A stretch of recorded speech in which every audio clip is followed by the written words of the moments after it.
Assalamualaikum warahmatullahi wabarakatuh. Saya Kunta Solihat dengan NIM 202328018. Saya Nada Ulfa dengan NIM 2023280111. Jadi pada kesempatan kali ini kami akan membahas tentang pengaruh media gambar terhadap hasil belajar siswa pada pelajaran bahasa Indonesia. Pada materi pengumuman di kelas 4, Miss Nur Hafizah Desa Sairotan, Kecamatan Percut, Saituan, Kabupaten Deli Serdang, tahun pelajaran 2017-2018. Berdasarkan hasil stempel pretest kelas eksperimen, nilai yang paling banyak diperoleh adalah 50 yang menunjukkan bahwa sebagian besar siswa memiliki kemampuan awal yang cukup baik meskipun terdapat beberapa siswa dengan nilai rendah. Mayoritas berada pada rentang nilai sedang hingga tinggi. Dari ukuran penyebaran data tersebut, artinya kemampuan awal siswa tidak merata, ada yang nilainya sangat rendah dan ada juga yang tinggi. Ukuran pemusatan data ini menunjukkan bahwa sebagian besar siswa memiliki nilai sedang, namun ada beberapa siswa dengan nilai tinggi yang menaik ke rata-rata. Nilai 50 sering muncul, artinya cukup banyak siswa memiliki kemampuan awal yang baik. Secara keseluruhan, kemampuan awal siswa bervariasi dengan kecenderungan ke arah nilai yang lebih tinggi. Berdasarkan data kemampuan awal pretest kelas kontrol, tidak ada siswa yang memperoleh nilai di bawah 30 atau di atas 50, yang menunjukkan bahwa sebaran nilai cukup sempit dan kemampuan awal siswa relatif merata. Hal ini mencerminkan bahwa mayoritas siswa di kelas kontrol memiliki tingkat pemahaman awal yang serupa. Ukuran penyebaran data di sini artinya kemampuan awal siswa di kelas kontrol cenderung merata dan tidak banyak perbedaan antar siswa. Ukuran pemusatan data ini menunjukkan bahwa sebagian besar siswa memiliki nilai yang sama, yaitu 40. Data sangat terpusat di satu titik, sehingga bisa disimpulkan bahwa kemampuan awal siswa di kelas kontrol sangat merata dan berada pada tingkat sedang. Jadi, perbandingan kemampuan awal kelas eksperimen dan kelas kontrol pretest, kelas eksperimen memiliki sebaran nilai yang lebih luas, artinya perbedaan kemampuan awal siswa lebih besar. Kelas kontrol memiliki sebaran yang lebih sempit, menunjukkan kemampuan awal siswa lebih merata dan berada pada tingkat sedang hingga cukup baik. Adapun H0 tidak ada perbedaan rata-rata hasil belajar siswa yang menggunakan media gambar dengan rata-rata hasil belajar siswa yang tidak menggunakan media gambar. Adapun H1 ada perbedaan rata-rata hasil belajar siswa yang menggunakan media gambar dengan rata-rata hasil belajar siswa yang ada perbedaan menggunakan media gambar.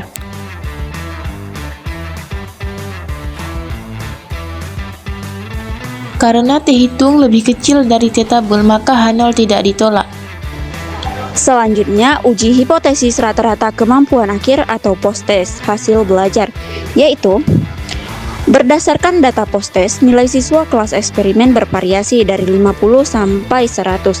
Sebagian besar siswa memperoleh nilai 70 dan 80, yang berarti banyak siswa sudah mencapai hasil belajar yang baik. Hanya sedikit siswa yang nilai rendah dan ada juga yang mendapat nilai sempurna. Jadi secara keseluruhan, hasil ini menunjukkan bahwa sebagian besar siswa mengalami peningkatan kemampuan setelah perlakuan atau metode pembelajaran yang diterapkan. Jadi bisa disimpulkan bahwa pembelajaran yang diberikan cukup efektif. Jadi jarak antara nilai paling rendah yang menunjukkan bahwa nilai siswa cukup menyebar dari rata-rata tidak terlalu rapat. Siswa cukup besar secara umum. Hasil ini menunjukkan bahwa kemampuan siswa di kelas eksperimen cukup baik dan merata, meskipun masih ada beberapa siswa yang nilainya sangat rendah atau sangat tinggi. Nilai rata-rata min siswa adalah 76, artinya secara umum kemampuan siswa setelah pembelajaran cukup baik.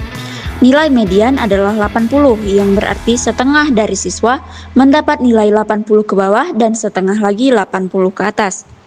Sedangkan modus juga 80, yaitu menunjukkan bahwa nilai yang paling sering muncul adalah 80, karena min mendapat nilai rendah sehingga menarik rata-rata ke bawah. Namun secara keseluruhan, sebagian besar siswa mendapatkan nilai yang lebih tinggi dan merata, yaitu di sekitar 80.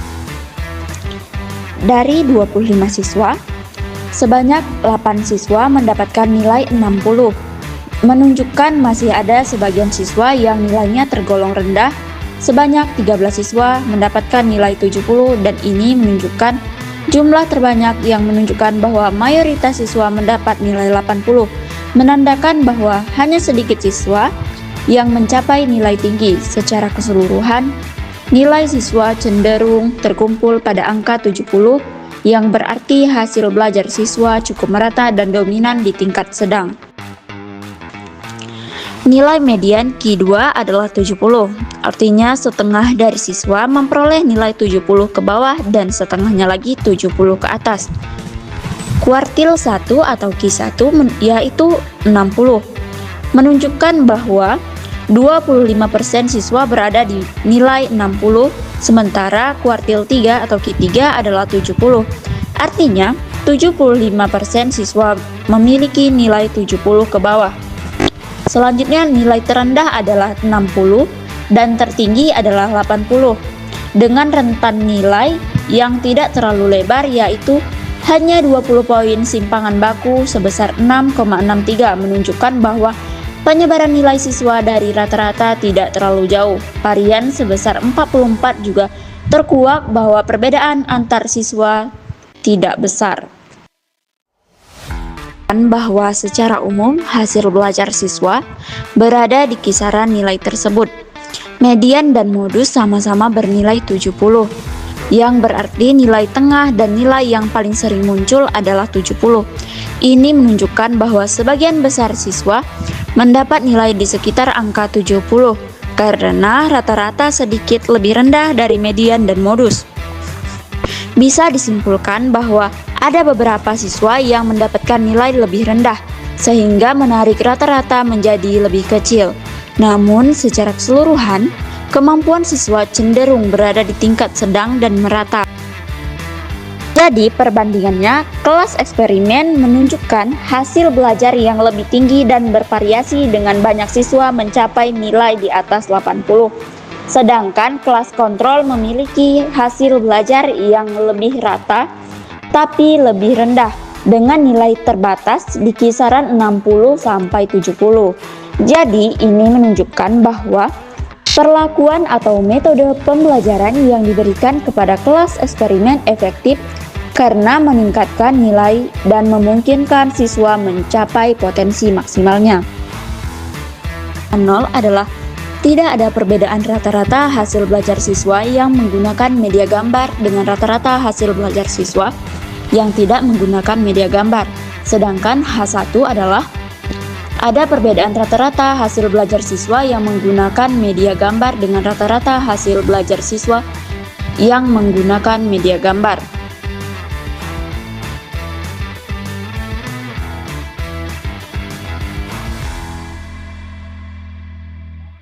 Karena T hitung lebih besar dari T tabel, maka hipotesis 0 atau H0 ditolak dengan siswa di kelas eksperimen dan di kelas kontrol setelah pembelajaran berlangsung. Hal ini menunjukkan bahwa penggunaan media gambar dalam pembelajaran memberikan pengaruh positif terhadap hasil belajar siswa. Terima kasih telah menonton video ini sampai akhir. Bye bye. Bye bye.